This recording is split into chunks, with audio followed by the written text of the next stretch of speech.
from the hallway crept into my room, along with the Shadowman too, I assume.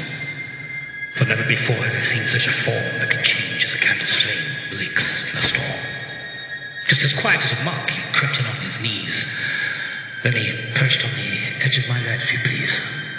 With two dull yellow eyes and an ear-to-ear grin, he made sure I was wide awake, lest he begin. One by one, he outstretched his forearms and two legs. Then he plucked out his eyes, and he cracked them like eggs.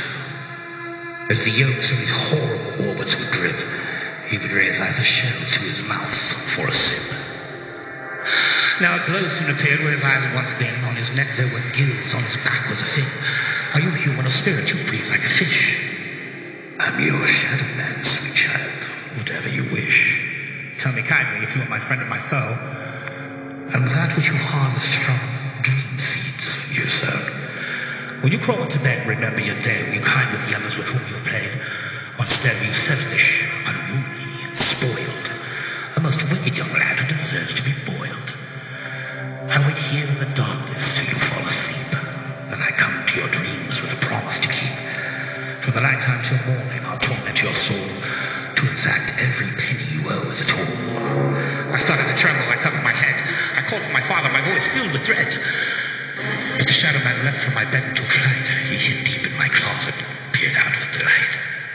My father came into the room with his lamp and admonished me not to behave like a scamp. There's a Shadowman, father, right here in this room with 4 arms and 2 legs, and he smells like a tomb. He's there in my closet right now. Look and see.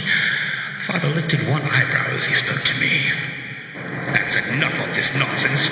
We've all gone to bed. I don't know who's been putting these things in your head, but a man made of shadows is nothing to fear. There's no substance to shadows, you see. Am I clear? I insisted he opened the closet doors wide, which he did.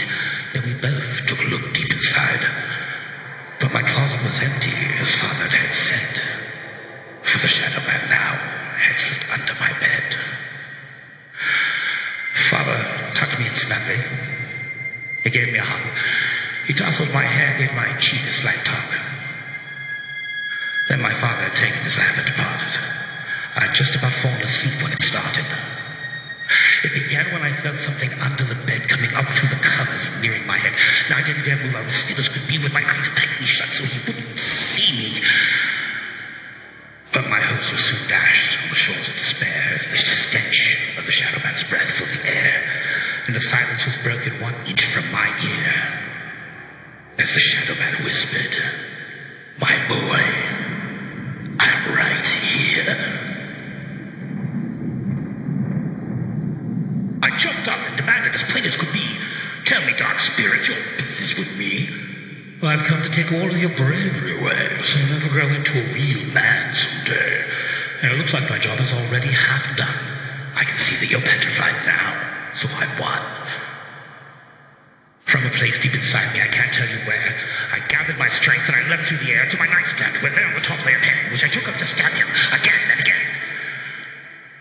The Shadowman laughed, dissolved in the air, blew away like a breeze, though I can't tell you where. Then behind me, beneath me, beside me, that devil set about to torment me on every level. He struggled and fought, and I tried to escape, but his talons were stuck in my neck and its nape. As I struggled and fought to break free from his grasp, he opened the window by breaking the hasp. He flung me right through it out into the night where aloft I soon realized we were in flight. Do you think I would let a small child such as you make a mockery of me? His voice screeched as we flew. Well,